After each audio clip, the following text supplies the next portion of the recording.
This week, the name on the marquee has got to be Larissa Pacheco, who this past weekend in New York City at Madison Square Garden defeated Kayla Harrison by unanimous decision. The scorecards read 48-47 across the board. All three judges saw it the same way. Mark, let me toss it over to you first. What was your reaction of Pacheco getting it done and handing Kayla Harrison her first professional loss? Larissa Pacheco fucking did it. What an upset. I freaking went on this show about how good she was and how she shouldn't be overlooked and all this, and I should have just freaking pulled the damn trigger, and I could have looked pretty smart right now, but that was hard to do, fighting Kayla Harrison. But, yeah, props to Pacheco, man. She spent a large portion of that fight on the mat, and she won a lot of the time that she was down there. She just stayed active. She was active with her jiu-jitsu. She threatened with it whenever she could to create some space. She was cracking Kayla with shots from bottom every chance she got. Any time that Kayla moved in a way that left her head exposed, she was just eating shots and had to kind of dive back and get her head buried again. And Larissa never settled down there. Like, she was always working to find a way to get back up, even as the fight went long and they were getting a little tired. And I expected maybe that was going to wane a bit and Kayla would start being able to hold her down. It never did. Larissa Pacheco battled for all 25 minutes. If anyone got tired, I think it was Kayla. She was the one who was looking like she was kind of trying to tap into something more, and she couldn't get it out of herself. And, give Kayla credit. She went for it as much as she was able. She even got a takedown in the fifth. And, if she could have been a little more active on top, those cards might have gone her way. So it's not like she got handled in the fight. She was in the fight. But she had a hard time with Larissa. She was not safe on the feet, and the strides that Pacheco made in her ground game really gave Kayla a lot of problems. And I scored it the same way the judges did. I gave Kayla rounds 1 and 3, and I gave Pacheco 2, 4, 5. And I didn't know how it was going to go when the cards were getting read. Part of me was like, they're going to give this thing to Kayla, but I was really happy to see that it went Pacheco's way as I thought it should have. And what a huge moment for her career. Just quickly. This is a girl who started her career 10-0 with 10 finishes, came to the UFC with a lot of hype, got her shot against Jessica Andrade at 135 pounds is what she used to cut to at that time, gets choked out by a guillotine, gets another shot. It's Germaine de Randamie. De Randamie puts her out with strikes, and she's out of the UFC. 2 fights in, 2 fights out. She picks up 1 win, ends up in the PFL. Kayla beats her 5 straight rounds. So it's like, for her, and for most, it was like kind of like, maybe Pacheco's not going to be much in this sport. And not to her, man. She packed on size. She got even more dangerous. She worked on her overall game, rattled off 7 out of 8 wins, and now just caps it off with $1 million and a win over Kayla Harrison. So, hell of a night for Larissa Pacheco, and a tough pill to swallow for Kayla, of course. I'm sure she thinks that was not the best performance that she could give.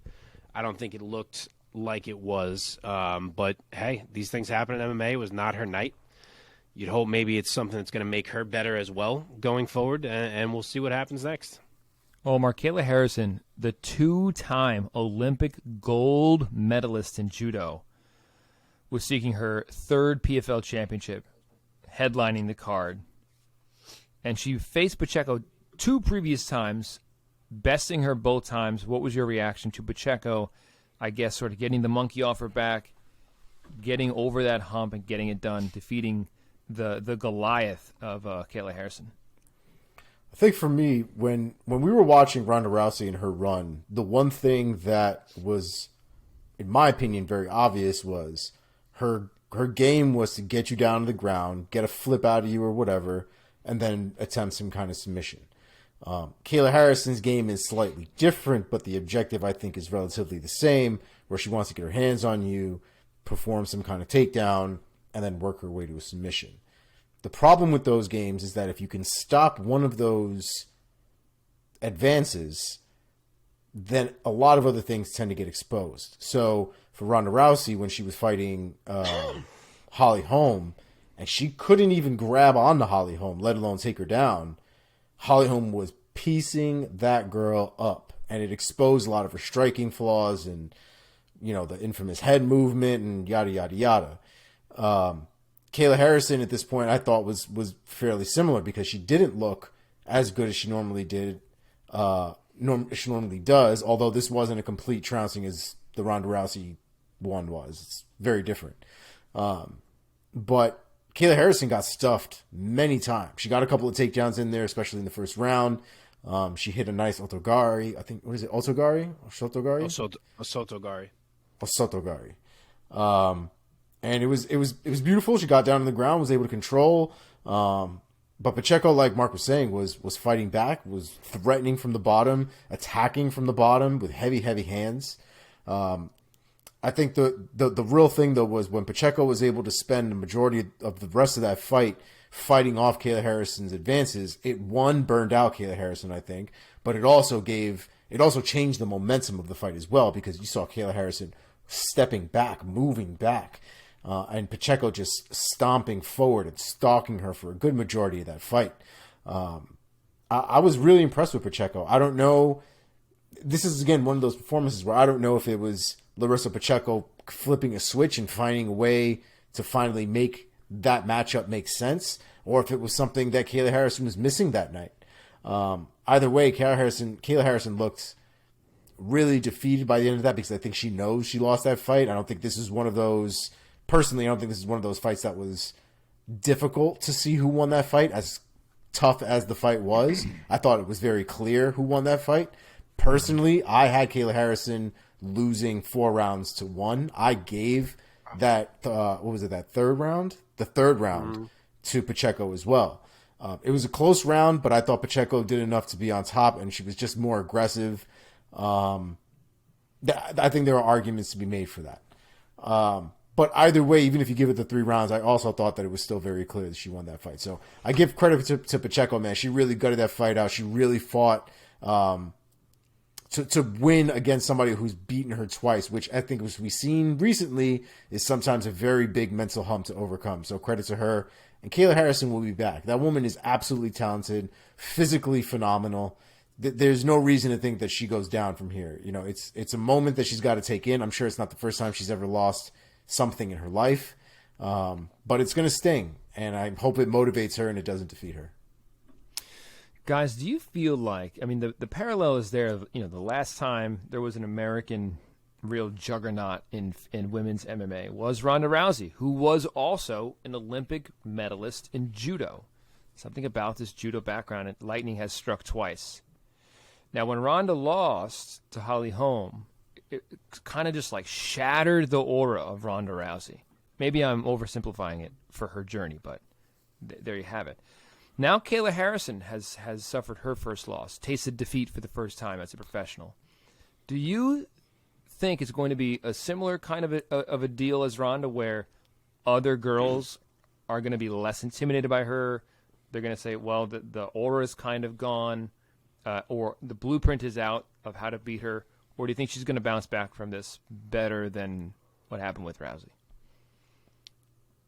I'm sure that is a little bit of a factor. You know, I doubt it's 0. I'm sure girls are like, wow, look at Kayla Harrison. She's beatable.